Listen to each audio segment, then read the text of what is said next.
a som žiačka cirkevnej základnej školy Žofie Bosniakovej. Ja som si vybrala knihu Tajné svety cestovná agentúra.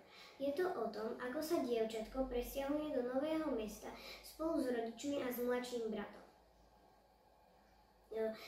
Keď sa prvýkrát rozhodne preskúmať mesto, nájde malebný obchodník zachátaný no s krásnou tabulou, na ktorej bude napísané Cestovná agentúra Tajné svety. Vyzerala, ako by ju niekto čerstvo namaloval. Obchodník sa jej zapáčil, preto vošla. Zbadala police plné kufrov.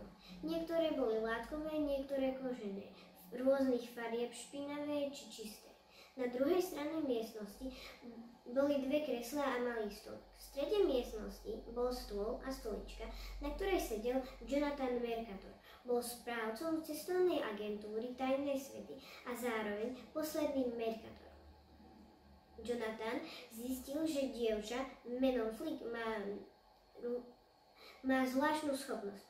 Dokáže vidieť mágiu cez lupy. Mágia sa zjavuje ako gôľočky vo vzduchu, ktoré sa leskú. Hneď ako Flick zloží prísahu, aby sa mohla stať členkou tajnosvedského spolku, vyskytne sa problém. Medzi kufre sú prepojené a prechádza sa cez ne z jedného sveta do druhého. Keď z nich berieš mágiu, svet sa vypne, čiže z kufra sa stane len obyčajný kufor. Vyskytol sa teda problém v meste 5 svetiel.